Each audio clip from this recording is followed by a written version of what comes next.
नमस्कार साथियों, आपका हार्दिक अभिनंदन है हमारे इस YouTube चैनल पर। आशा करते हैं आप सब कुशल मंगल होंगे और अपनी तैयारी को अच्छे से, जो टॉपिक पढ़ाया जा रहा है उनको अच्छे से तैयार कर रहे होंगे। हमारी लास्ट क्लास में बात चल रही थी संसद की। संसद के 3 अंग होते हैं: राष्ट्रपति, राज्यसभा, लोकसभा।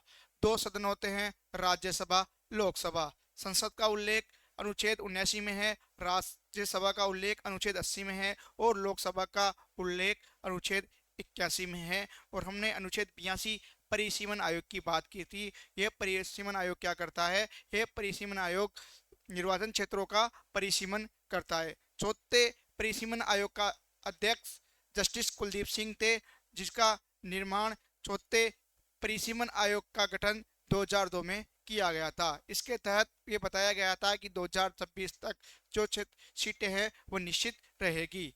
इसके अकॉर्डिंग बात करें तो वर्तमान में अगर बात करें भारत में, वर्तमान में वर्तमान में एससी व एसटी के सीटों की संख्या सीटों की संख्या लोकसभा में की संख्या लोकसभा में वर्तमान में लोकसभा में वर्तमान में 80 व एसटी सीटों की संख्या कितनी है? वह है 84 व 47 सीटें। कितनी है? 84 व 47। एससी के लिए तो 84 है, एसटी के लिए 47 है। कि वर्तमान में हम बात करें एससी और एसटी के लिए जो सीटें रिजर्व की गई है वह एससी के लिए 84 है, एसटी के लिए 47 है। और राजस्थान की बात करें, राजस्थान में लोकसभा सीटों में अनुसूचित जाति व अनुसूचित जनजाति की संख्या वो कितनी है? वो है 4 व 3। एससी के लिए 4 है, व एसटी के लिए 3 है। तो हमें यह फैक्ट याद रखना है। एग्जाम ये क्वेश्चन कई बार आया है कि लोकसभा सीटों में राजस्थान से एससी की कितनी है? एससी की 4 है, एसटी की 3 है। और पूरे भारत में बात करें तो एससी की 84 है, एसटी की 47 है। तो हमें याद रखना है कि राजस्थान से जो एससी के लिए सीटें रिजर्व की गई है लोकसभा में, तो एससी के लिए राजस्थान में लोकसभा में 4 सीटें रिजर्व है और एसटी के लिए 3 सीटें रिजर्व है। पूरे भारत में लोकसभा में एससी के लिए अनुसूचित जाति के लिए 84 है और अनुसूचित जनजाति के लिए 47 है। अनुसूचित जाति एससी, अनुसूचित जनजाति एसटी के लिए तो 84 व 47 कहाँ है? पूरे भारत में लोकसभा क्षेत्र रिजर्व है एससी और एसटी के लिए। और राजस्थान में बात करें तो लोकसभा में कितनी है? 4 व 3। नेक्स्ट हम बात करते हैं अनुच्छेद 83। नेक्स्ट हमारा जो अनुच्छेद आता है वो आता है अनुच्छेद 83। अनुच्छेद 79, 80, 81 और 82 की हमने बात की। अनुच्छेद 82 आता है। अनुच्छेद 82 में क्या बात की गई है? अनुच्छेद 82 में बताया गया है कि संसद के जो सदन है उनका कार्यकाल। अनुच्छेद 82 में बताया गया है संसद के सदनों का कार्यकाल, कि इनके सदन होते हैं उनका कार्यकाल कितना होता है। हमने कल बात की थी कि इनके कितने होते हैं? 2 सदन होते हैं, लोकसभा व राज्यसभा। तो राज्यसभा का जो होता है वो स्थायी सदन होता है, राज्यसभा क्या है? स्थायी सदन होता है। वैसे जिसका कार्यकाल होता है, राज्यसभा का कोई कार्यकाल नहीं होता। राज्यसभा के सदस्यों का कार्यकाल 6 वर्ष होता है और 6 वर्ष के बाद 2/3 सदस्य, सॉरी, 6 वर्ष का कार्यकाल होता है और हर 2 वर्ष बाद 2/3 सदस्य क्या हो जाते हैं? सेवानिवृत्त हो जाते हैं राज्यसभा में। तो अनुच्छेद 82 में क्या है? सॉरी, अनुच्छेद 83 लिखना है यहाँ पे। अनुच्छेद 83 में क्या था? 82 में परिसीमन आयोग था। अनुच्छेद 83 में क्या है? अनुच्छेद 83 में है संसद के सदनों के कार्यकाल। तो बात करें कार्यकाल की, तो कार्यकाल की बात करें तो कार्यकाल है लोकसभा का। किसका? लोकसभा का। तो कार्यकाल की बात करें तो इसमें हम बात कर सकते हैं कि लोकसभा का कार्यकाल कितना होता है? 5 वर्ष। लोकसभा का कार्यकाल 5 वर्ष होता है। लोकसभा का कार्यकाल 5 वर्ष होता है। लोकसभा का कार्यकाल कितना होता है? 5 वर्ष होता है। राष्ट्रपति 5 वर्ष से पहले भी, राष्ट्रपति द्वारा 5 वर्ष से पहले भी लोकसभा का विघटन किया जा सकता है। राष्ट्रपति द्वारा 5 वर्ष से पहले भी, 5 वर्ष से पहले भी लोकसभा का लोकसभा का विघटन किया जा सकता है।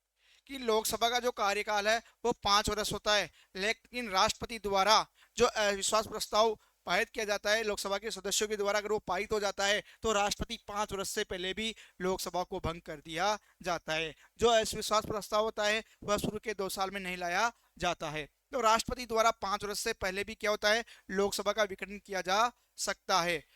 राष्ट्रीय आपातकाल के दौरान यदि इमरजेंसी लग जाए तो राष्ट्रीय आपातकाल के दौरान लोकसभा का कार्यकाल एक बार में 1 वर्ष के लिए बढ़ाया जा सकता है, आगे बढ़ाया जा सकता है। तो राष्ट्रीय आपातकाल के दौरान, राष्ट्रीय आपातकाल के समय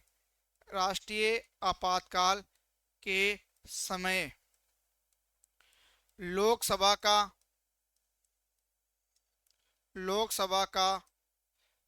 कार्यकाल,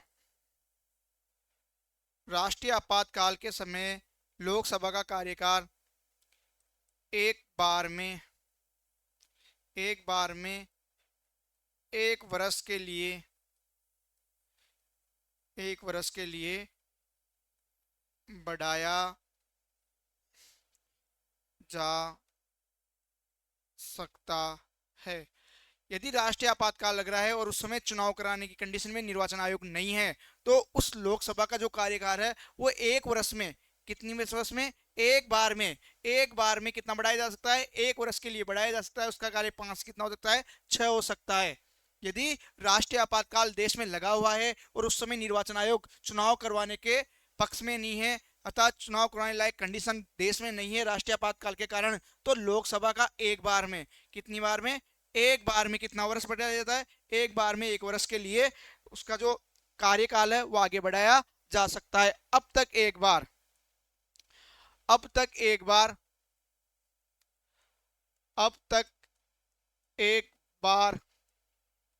1976 में लोकसभा का कार्यकाल बढ़ाया गया था।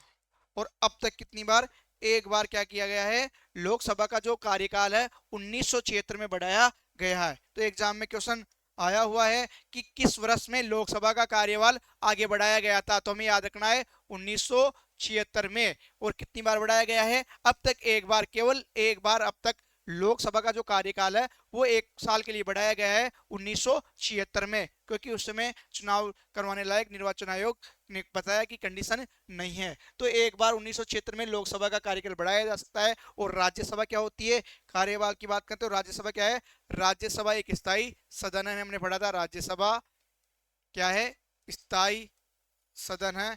इसका कोई कार्यकाल नहीं होता है, कार्यकाल होता है इनके सदस्यों का। किसका होता है, कार्यकाल इनके सदस्यों का। कितना होता है, 6 वर्ष। अब हमने अनुच्छेद 83 में बात की, जो संसद के दोनों सदन हैं इनका कार्यकाल। अब आता है अनुच्छेद 84, अगला अनुच्छेद आता है अनुच्छेद 84।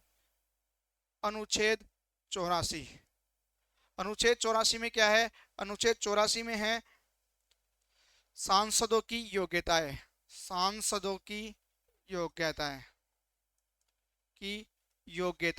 कि जो सांसद बनते हैं उनकी क्या योग्यताएं होनी चाहिए, ये किसमें है, ये अनुच्छेद 84 में है। अनुच्छेद 84 में बताया गया है कि सांसद बनने के लिए क्या क्या योग्यताएं होनी चाहिए। सांसदों की योग्यताएं अनुच्छेद 84 में बताई गई है कि आपको सांसद बनना है तो सांसद बनने के लिए क्या क्या योग्यताएं होनी चाहिए। लोकसभा का सदस्य बनने के लिए क्या होना चाहिए, 25 वर्ष की आयु होनी चाहिए। और राज्यसभा का सदस्य बनने के लिए आपकी न्यूनतम आयु 30 वर्ष होनी चाहिए। तो सबसे पहली शर्त है कि वो क्या हो, भारत का नागरिक हो। वो क्या हो, भारत का नागरिक। एक तो क्या हो, भारत का नागरिक। अगर आप लोकसभा या राज्यसभा के सदस्य बनना चाहते हैं तो सबसे पहले जरूरी है कि आप भारत के नागरिक हो, भारत का नागरिक हो। दूसरा है लोकसभा के लिए न्यूनतम आयु, लोकसभा के लिए न्यूनतम आयु, लोकसभा के लिए न्यूनतम आयु कितनी है? लोकसभा के लिए न्यूनतम आयु है 25 वर्ष। जो भी व्यक्ति 25 वर्ष का है वो चुनाव लड़ सकता है। और राज्यसभा के लिए जो न्यूनतम आयु है वो है 30 वर्ष। राज्यसभा के लिए न्यूनतम आयु, और राज्यसभा की जो न्यूनतम आयु है वो कितनी है? 30 वर्ष। वो कितनी है? 30 वर्ष। वो कितनी है? 30 वर्ष का जो व्यक्ति है वो राज्यसभा का चुनाव लड़ने के लिए योग्य होता है। और जिसकी आयु कम से कम 25 वर्ष है वो लोकसभा का चुनाव लड़ने के लिए योग्य होता है। और वो सबसे इम्पोर्टेंट है, वो भारत का नागरिक होना चाहिए। इसके अलावा इसमें एक और बताया गया है कि एक कि वो भारत में जो लोकसभा निर्वाचन क्षेत्र है उसमें उसका नाम होना चाहिए। भारत में इसमें एक योग्यता में ये भी बताया गया है कि भारत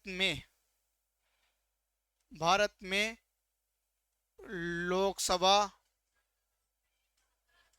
निर्वाचन क्षेत्र, लोकसभा निर्वाचन क्षेत्र की मतदाता सूची में नाम हो। और उसका क्या होना चाहिए?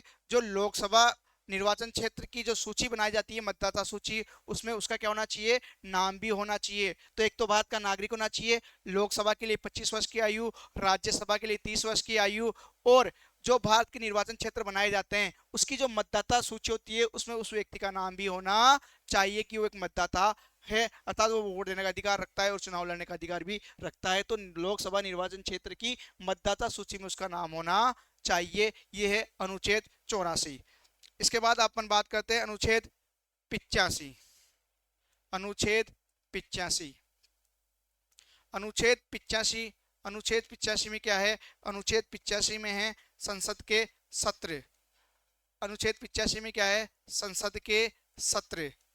संसद के सत्र। अनुच्छेद 85 में क्या है? संसद के सत्र। अनुच्छेद 85 में संसद के सत्र की बात की गई है। और संसद के सत्र में होता है कि जो राष्ट्रपति है वह सत्र बुला सकता है और सत्र अवसान कर सकता है। राष्ट्रपति क्या कर सकता है? संसद के सत्र बुला सकता है और सत्र अवसान कर सकता है। और जो जो दो सत्र होते हैं, संसद के दो सत्रों के बीच में 6 माह से ज्यादा का गैप नहीं होना चाहिए, अर्थात एक साल में 2 सत्र होना जरूरी है।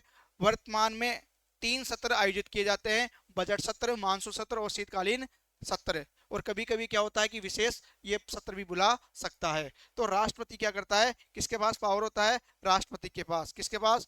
कि राष्ट्रपति के द्वारा संसद के सत्र आहूत यानी बुलाना व सत्र अवसान किया जाता है। जो संसद के सत्र है वो अनुच्छेद 85 में है और राष्ट्रपति के द्वारा संसद के सत्र आहूत व सत्र अवसान किया जाता है। कि सत्र बुलाना और सत्र अवसान करना किसका काम करता है? राष्ट्रपति के द्वारा किया जाता है। कि राष्ट्रपति के द्वारा संसद के सत्र बुलाए जाते हैं और सत्र अवसान किया जाता है। दो दो संसद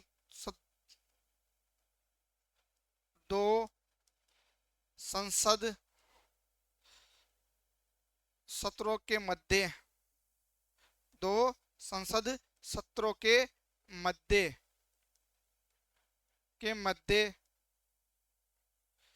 6 माह से अधिक 6 माह से अधिक का अंतराल नहीं होना चाहिए। और जो संसद के जो सत्र बुलाए जाते हैं उन दो सत्रों के बीच 6 माह से अधिक अंतराल नहीं होना चाहिए, अर्थात 6 माह से कम ही होना चाहिए, कि 6 माह तक माने, 6 माह से ज्यादा नहीं होना चाहिए, अर्थात 6 6 माह के तुम्हें दो बुलाए जा सकते हैं। तो संसद के जो सत्र होते हैं, दो संसद सत्रों के मध्य 6 माह से अधिक का अंतराल नहीं होना चाहिए। कितने माह का, कि एग्जाम में कई बार क्वेश्चन आया हुआ है कि संसद के सत्रों के, दो सत्रों के बीच में कितने माह का अंतराल हो सकता है, तो 6 माह से कम, अर्थात 6 माह से ज्यादा नहीं हो सकता। कितना हो सकता है, 6 माह से कम हो सकता है, लेकिन 6 माह से ज्यादा नहीं हो सकता। वर्तमान में संसद में 3 सत्र बुलाए जाते हैं। वर्तमान में संसद में 3 सत्र बुलाए जाते हैं। वर्तमान में कितने सत्र बुलाए जाते हैं, 3 सत्र बुलाए जाते हैं। तो एक तो होता है बजट सत्र, कौन सा होता है, बजट सत्र, कौन सा होता है, बजट सत्र। दूसरा होता है एक मानसून सत्र, मानसून सत्र। और एक तीसरा होता है शीतकालीन सत्र। ये 3 सत्र बुलाए जाते हैं, 3 सत्र बुलाए, मानसून सत्र। और कभी कभी विशेष बैठक भी बुलाई जा सकती है, कभी कभी विशेष बैठक भी बुलाई जा सकती है, विशेष बैठक भी बुलाई जा सकती है, विशेष बैठक भी बुलाई जा सकती है। तो ये आपको याद रखना है, क्या याद रखना है, कि यहाँ क्या होता है, वर्तमान में संसद में 3 सत्र होते हैं। 3 सत्र कौन कौन से होते हैं, बजट सत्र, मानसून सत्र और शीतकालीन सत्र। कौन कौन से होते हैं, 3, बजट सत्र, मानसून सत्र और शीतकालीन सत्र। ये संसद में 3 सत्र होते हैं जो बुलाए जाते हैं, विशेष बैठक भी बुलाई जा सकती है। नेक्स्ट आता है अनुच्छेद 86। अनुच्छेद कौन सा आता है, अनुच्छेद 86। अनुच्छेद 86 में क्या है, अनुच्छेद 86 में है राष्ट्रपति का भाषण। अनुच्छेद 86 में क्या है, राष्ट्रपति का भाषण। अनुच्छेद 86 में क्या है, अनुच्छेद 86 में है राष्ट्रपति का भाषण। राष्ट्रपति का भाषण क्या है, अनुच्छेद 86 में है, राष्ट्रपति के द्वारा क्या दिया जाता है, भाषण दिया जाता है लोकसभा व राज्यसभा में।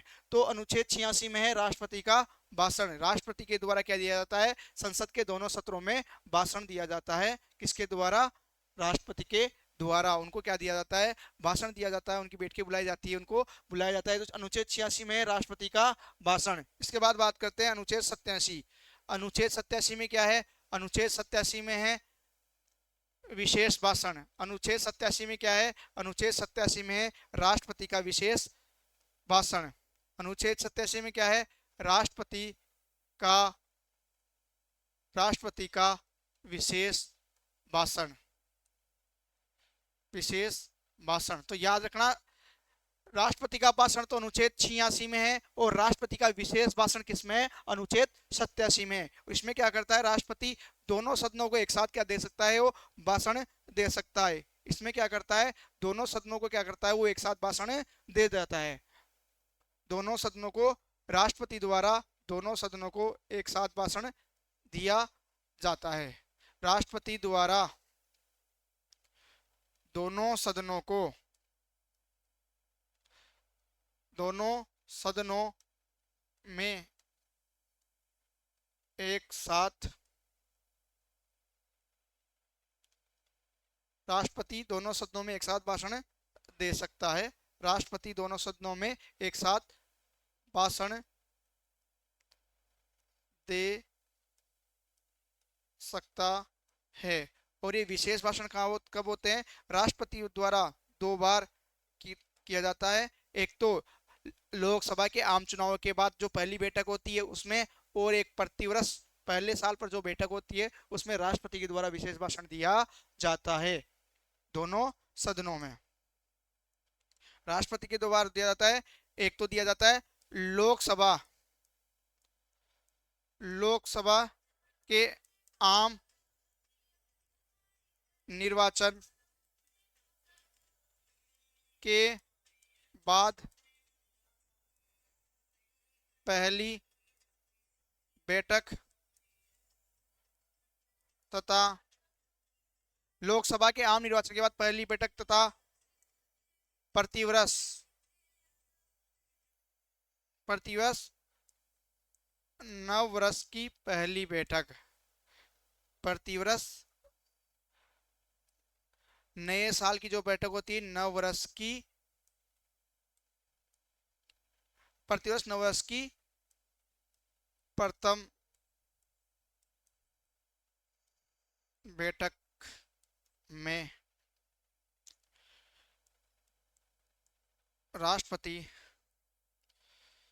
द्वारा भाषण दिया जाता है, राष्ट्रपति द्वारा भाषण दिया जाता है, भाषण दिया जाता है। तो कितनी बार दिया जाता है? राष्ट्रपति द्वारा 2 बार। तो जैसे लोकसभा के आम निर्वाचन होंगे उसके बाद पहली बैठक होगी तब राष्ट्रपति द्वारा भाषण दिया जाएगा, और प्रतिवर्ष जो नए साल की प्रथम बैठक होती है उसमें क्या दिया जाता है? राष्ट्रपति द्वारा भाषण दिया जाता है। तो अनुच्छेद 86 में है राष्ट्रपति का भाषण, और राष्ट्रपति का विशेष अभिभाषण किसमें है? अनुच्छेद 87। तो याद रखना थोड़ा सा डिफरेंट है, यहाँ पर है भाषण, यहाँ पर है विशेष भाषण। भाषण तो 86 में है और विशेष भाषण राष्ट्रपति का 87 में है। और 87 में क्या करता है? दोनों सत्रों एक साथ भाषण दे सकता है। तो कब देता है? लोकसभा के आम निर्वाचन के बाद पहली बैठक पर, और प्रतिवर्ष जो नया साल होता है, जैसे नया साल आता है उसकी पहली बैठक होती है, उस पहली बैठक में राष्ट्रपति के द्वारा हर साल भाषण दिया जाता है। इसके बाद हम बात करते हैं अनुच्छेद 88। अनुच्छेद 88, अनुच्छेद 88, अनुच्छेद 88। अनुच्छेद 88 में क्या है? अनुच्छेद 88 में है कि जो मंत्री होते हैं, जो मंत्री होते हैं और महान्यायवादी है, वो क्या कर सकता है? वो बैठकों में भाग ले सकता है। मंत्री और महान्यायवादी, मंत्री व महान्यायवादी, महान्यायवादी दोनों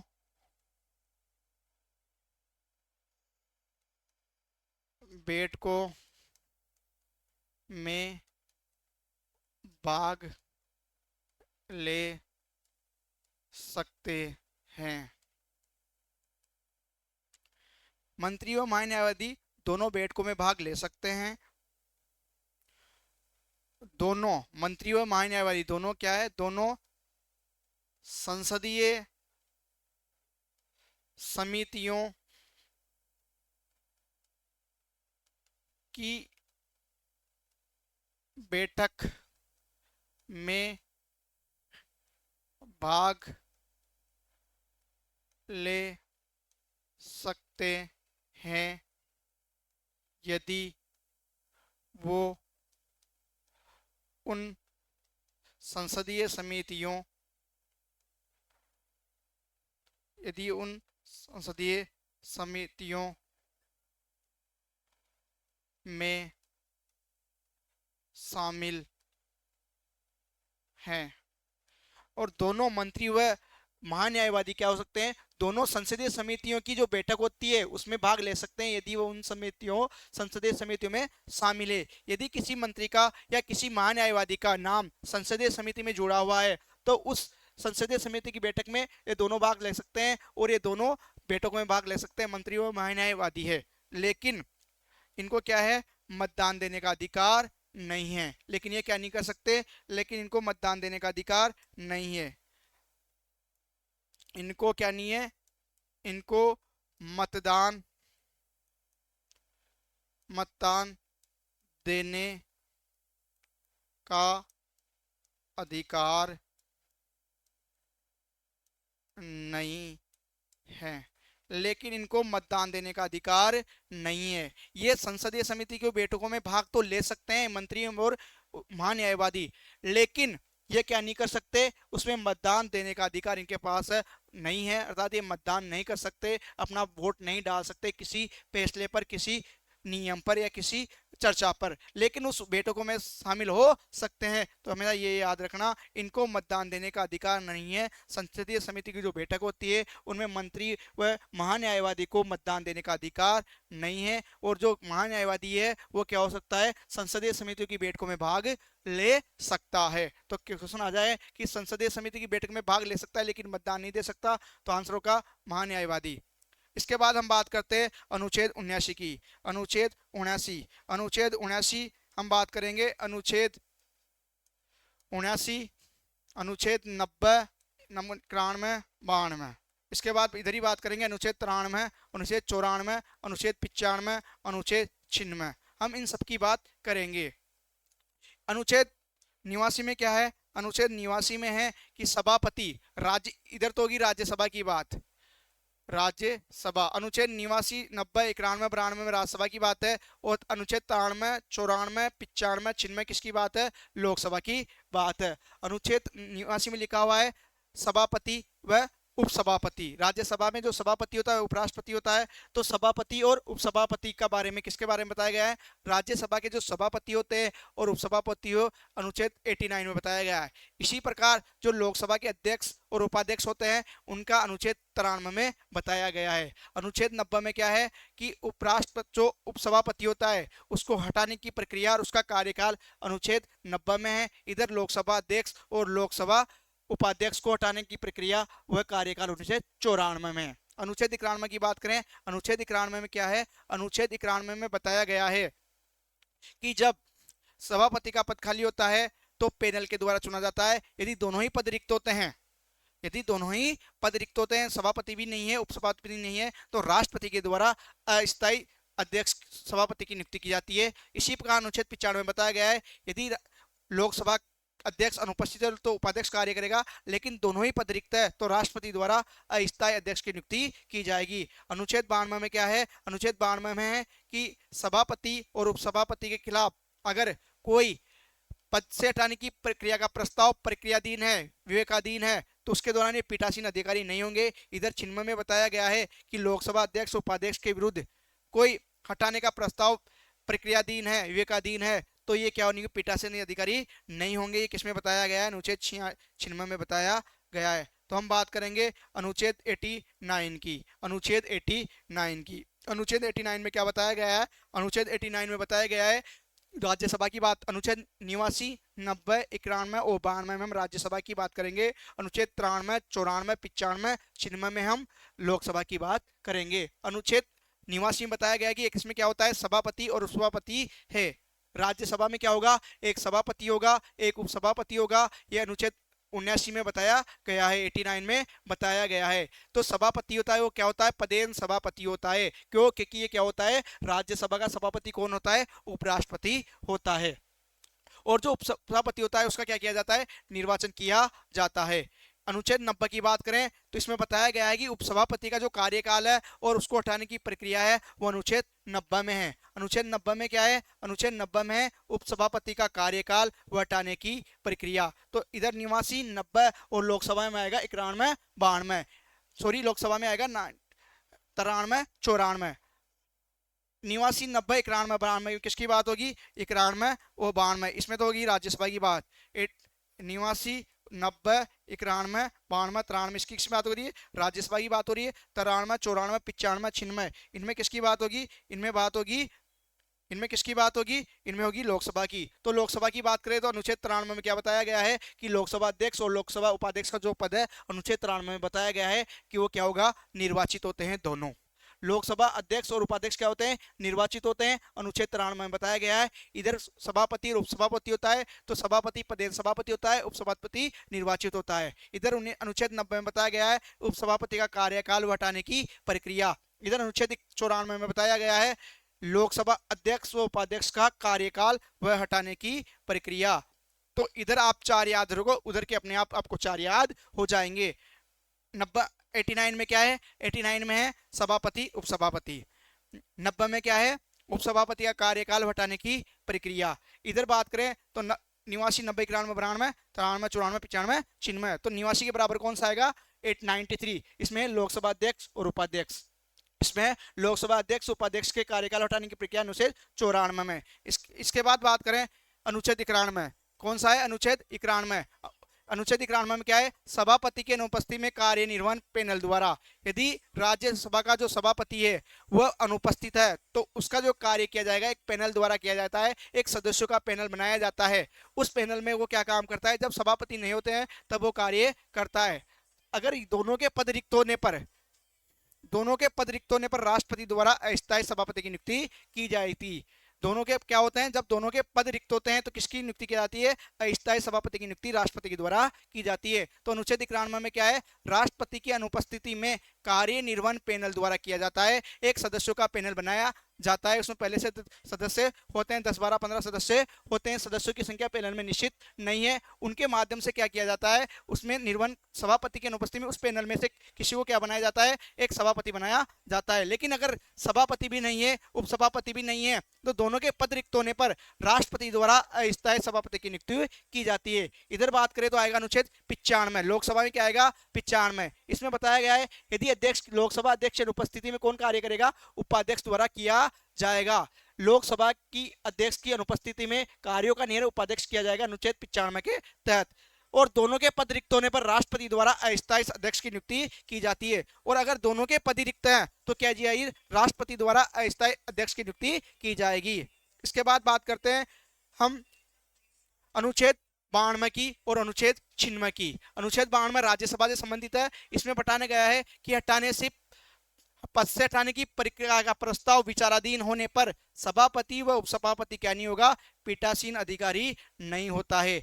पद से हटाने की जो प्रक्रिया है, पद से हटाने का प्रस्ताव विचाराधीन है तो सभापति उपसभापति क्या ना कार्य करेगा, पीठासीन अधिकारी नहीं होता है, अनुच्छेद 92 में लिखा गया है। यदि राज्यसभा में पद से हटाने का प्रस्ताव चल रहा है तो जो सभापति है और उपसभापति है पीठासीन अधिकारी नहीं होता है। यही बात अनुच्छेद 96 में बताई गई है। यही बात अनुच्छेद 96 में बताई गई है कि पद से हटाने का प्रस्ताव विचाराधीन है तो अध्यक्ष और जो लोकसभा उपाध्यक्ष है वो पीठासीन अधिकारी नहीं होता है।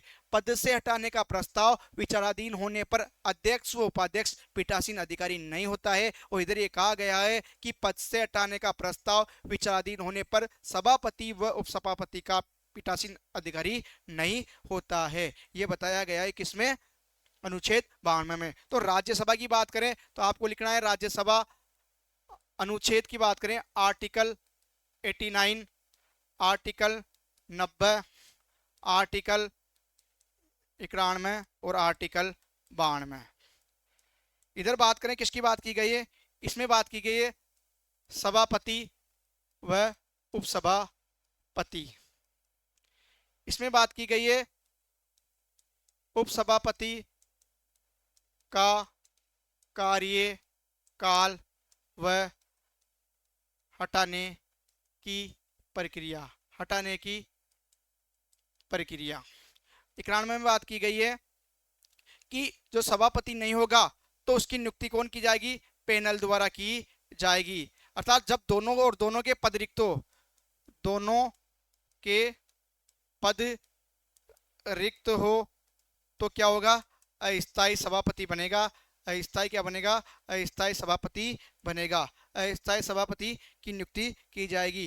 अस्थायी सभापति की नियुक्ति की जाएगी। अस्थायी सभापति की नियुक्ति किसके द्वारा, राष्ट्रपति के द्वारा। नियुक्ति किसके द्वारा की जाएगी, राष्ट्रपति द्वारा। ये किसमें कहा गया है, अनुच्छेद 91 में कहा गया है। अनुच्छेद 92 में क्या कहा गया है, अनुच्छेद 92 में कहा गया है, अनुच्छेद 92 में बताया गया है कि अगर पद से हटाने का प्रस्ताव, अनुच्छेद 92 में बताया गया है पद से हटाने का प्रस्ताव, पद से हटाने का प्रस्ताव क्या हो, विचाराधीन हो,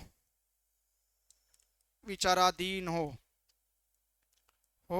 तो सभापति व उपसभापति क्या होंगे, पीठासीन अधिकारी, पीठासीन अधिकारी नहीं होंगे। ये किसमें बताया गया है, अनुच्छेद।